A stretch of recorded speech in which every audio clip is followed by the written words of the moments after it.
Is there a way to carry out mass deportation without separating families? Of course there is. Families can be deported together.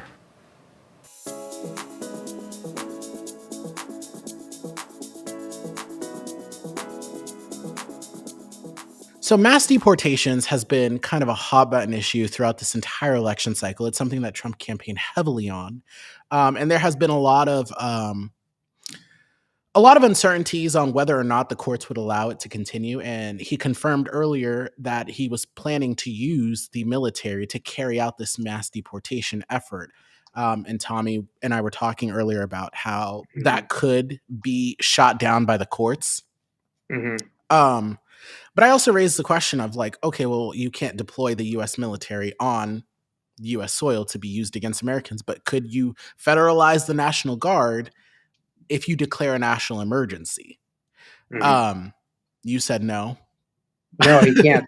There was actually a law that was established after the Civil War, after the Union forces pulled out of the South. It was a deal that made Rutherford B. Hayes the president. Congress passed a law that said that the military could not be used to, I guess, take on domestic policing. And of course, there are some exceptions, but for the most part, the president could not deploy the U.S. Army to, like, let's say, a sanctuary city to directly help with like immigration enforcement, that sort of thing. I forget it's some stupid Latin, but yeah, I mean, there's rules against what he can do, what intelligence agencies can do. But like you said, he could federalize a National Guard unit and direct operations that way. But that's also a challenge for him. Well, I don't know, because Tom Homan, who is the new border czar, which I don't like that title. It sounds czar. Yeah, it's like, well, don't we hate like Russians or something like that? Border czar. If you guys don't know what czar means, that's like a monarch in other terms, like a king, queen, kind of like falls along that title. Yeah, specifically, it was the Russian version of Caesar. So it's what they rebranded as their Caesar. Yeah. Gotcha.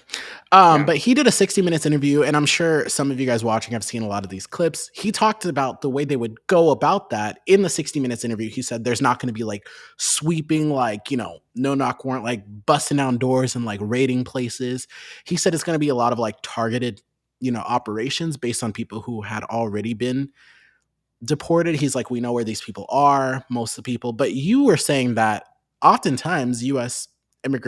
citizens can get swept up into this. We have seen one estimate that says it would cost $88 billion to deport 1 million people a year. I don't know if that's accurate or not. Is that what American taxpayers should expect? What price do you put on national security? Is it worth it? Is there a way to carry out mass deportation without separating families? Of course there is. Families can be deported together. That is yeah. So, his solution is families can be deported together, but there was also this other clip. At a targeted enforcement operation, grandma's in the house, she's undocumented. She get arrested too? It depends. I do want to say something, though, about Tom Homan. So for everyone who said Trump doesn't know what Project 2025 is, he just put a key contributor in charge of this.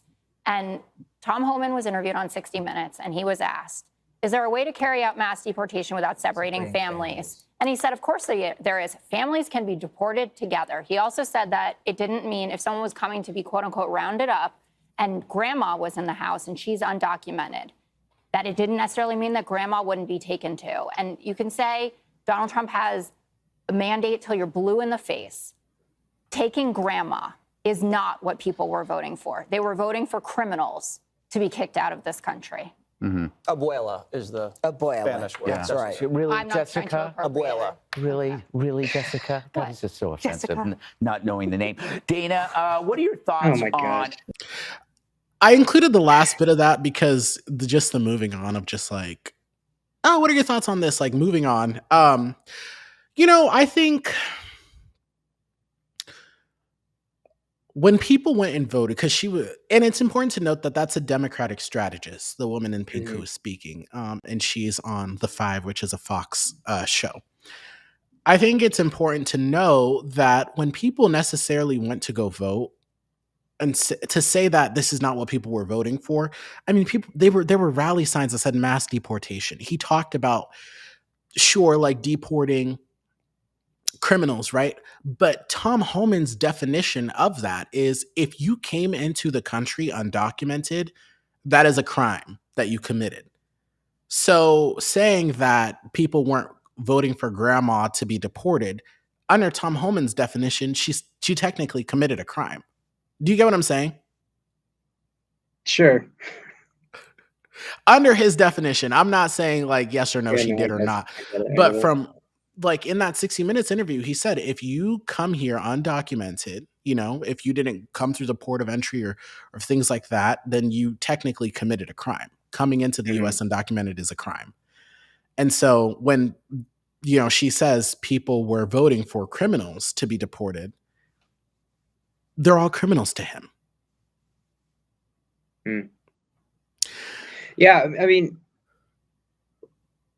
so I think people would be surprised to find that in the past the U.S. has gone through these like really mad rushes to deport people, right? Mhm. Um, the Great Depression was a wild time, you know. Um, People were throwing all kinds of solutions out to like try to like solve the Great Depression. Believe it or not, tariffs was like one of them that was like, oh, we just put tariffs on everything, and then every American industries will survive and thrive again. And it's like it made it worse, right? But one of the other things was let's deport all the immigrants, the undocumented immigrants, and it's like, yeah, we'll get rid of the undocumented immigrants, and they won't have to, American workers won't have to compete with them anymore and stuff like that. And it was just so sudden and just too excited, overexcited, that we literally deported American citizens, right? A lot of Mm. American citizens got deported, and it's just a fact. Like they got deported because they were victims of racial profiling. Hey, that guy looks like a Mexican, and that's literally what it was. We need to deport Mexican immigrants in order to help American workers. So I mean, this idea that the government uh, could Mhm. deport a bunch of American citizens, like people might laugh at it and call you alarmist, but it's like it's happened in the past. Yeah. It's happened several times in the past. And I think there's just this overall like consensus of like, oh, that happened before in the past. We can like it can't happen again. Do you know? And Uh, what's that saying? Those who are not those that educated on history are doomed to don't repeat it. don't know the past, doomed to Yeah. repeat something like that. Well, no, we accidentally deport people all the time, American citizens all the time.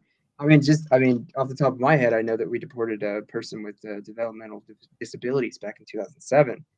Um, Seriously? yeah, I think I just read about it. One second.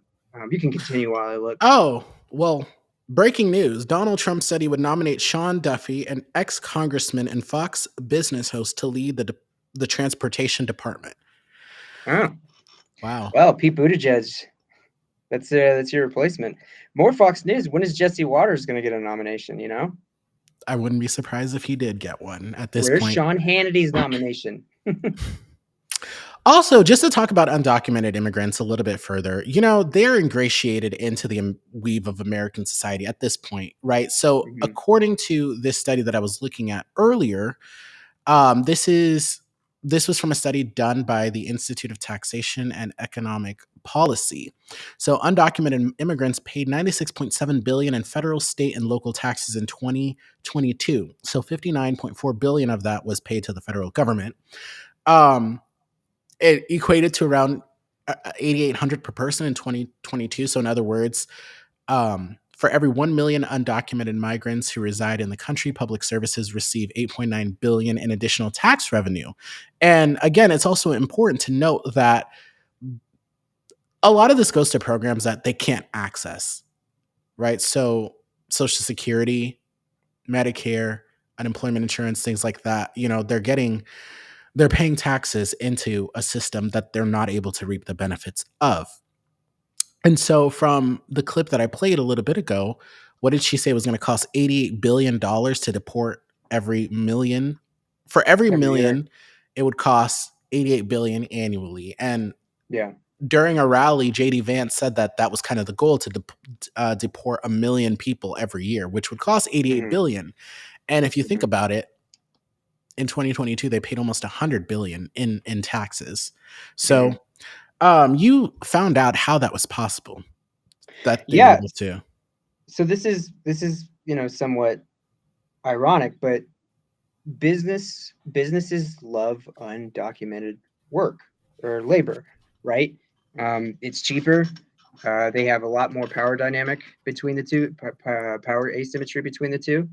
One of the reasons why the Republicans almost never deliver on their harsh border and immigration policies is because Republican-aligned businesses will come along and say, no, we want you to keep these people here, and that's why immigration has been more of a political football for most of my life, at least.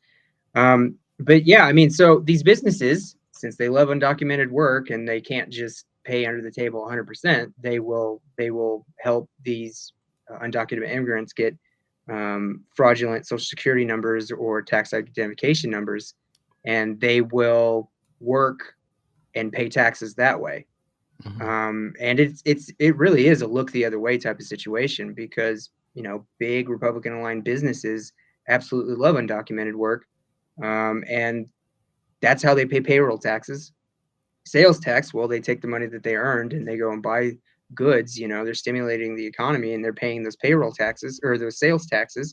Property taxes, undocumented immigrants do own houses and they do pay property taxes, or they're basically paying the property taxes as a renter. Their landlord's property taxes is via their rent.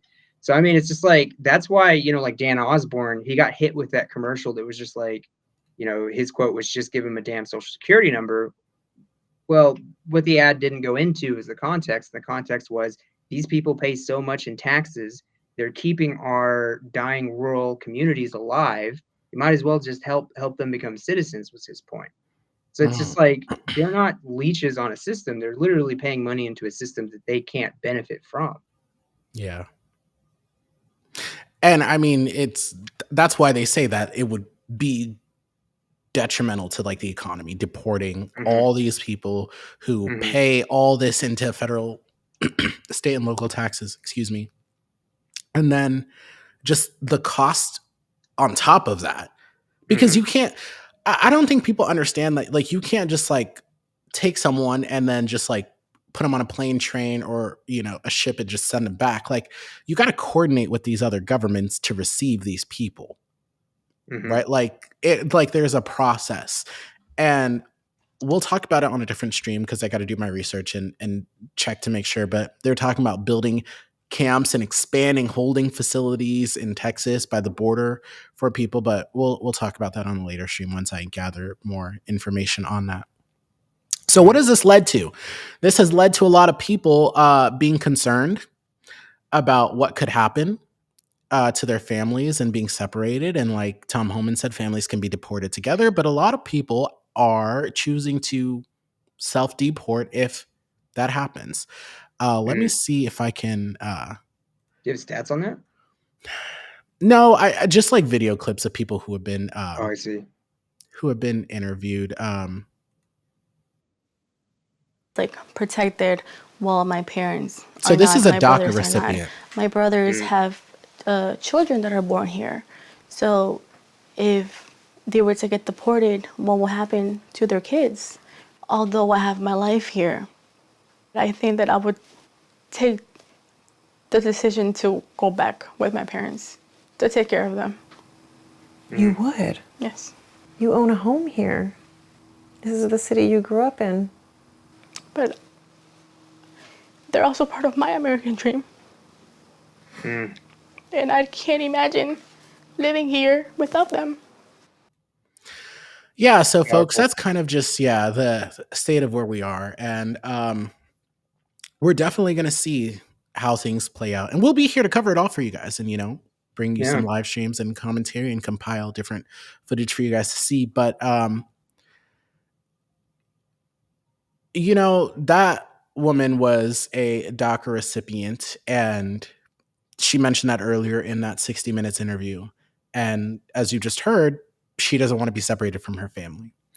And Tom Homan was the same guy who oversaw that no tolerance policy that separated kids and families at the border. 1,000 plus, I think around nearly 2,000 of which still haven't been reunited with their parents. So these kids are kind of just out there, and there's no way to find where their parents are because they were deported. So they're what is your orphaned. take on that? Yeah, I mean, people should just like I don't want people to feel something, only feel something by what we're talking about. I want them to come away informed. So it's just like, Sure. I don't want you to like be alarmist. I want you to know that in the past we have accidentally deported a lot of American citizens just because we were just whipped up in this frenzy of deporting undocumented immigration. And yeah, but no, I mean, like it's really hard to think of this in an abstract terms, but when you see an individual like that telling their story, it's just like, to me, she doesn't feel like any less American, than I am. Sometimes I do wonder about like what makes me so, so good and fortunate or whatever and stuff like that. It just seems like it was a dice roll, to be honest. But I mean, telling those individual stories, that's going to be a powerful way of trying to like humanize like some of the fallout, but it breaks my heart. Absolutely breaks my heart. And I want to have faith in our institutions, and I want to hope that we can stop, seeing Americans' lives be ruined like that. But I mean, we just gotta, talk through it. I don't want to cause people. I'm saying Democrats, don't be alarmist. Just be strategically cautious right now. There is going to be time for criticism. Just let's see it play out, because I think that we've done a bad job in that we've basically desensitized the American public to Donald Trump. So, I mean, let's take a step back, let's prepare for the fights that are coming. But like a lot of the talking heads that I like to listen to are just already in panic mode. And it's just like, people are just going to tune out if you just don't. Yeah. Yeah. What do you think? Ditto. Yeah. I think humanizing stories and the true effects of this, because you hear a lot of inflammatory rhetoric, and you hear a lot of inflammatory stories of Venezuelan gangs and this and that, and Haitians eating cats and dogs, and you start to think that that's what this is. But like when you start peeling back the layers, you see that these are people with families. Like, that woman was saying, that the reporter was saying, she's a homeowner, right? She pays property taxes. She's a law-abiding person in the community, and her family are too, but they're facing this risk of being sent back to being deported, and she will have to give up the property she owns because they're a part of her American dream. And I think that is something that we really need to find the meaning of again. Like, what does the American dream actually mean anymore? Because she's saying, I own a home, I have all of these things, I'm ingratiated in this community, and I grew up in this city. This is all I know. But my family is a huge part of that like American dream for me. And if I can't have them here with me, then we'll build that dream together elsewhere. Yeah. Yeah. Yeah. And I just got to give another shout out to new media. I mean, I would just say anybody who's watching this, if the news you're watching is always just making you feel something instead of know something, instead of feel informed, like that's a good sign that maybe you need to look for a different media to consume, because it's gonna take a lot of thinking, like actual hard thinking over the next few years, and asking yourself, is this information making me feel something, or is this information making me know something? It's going to be a really, really easy way to tell, like, who should I be listening to? What should I be thinking about?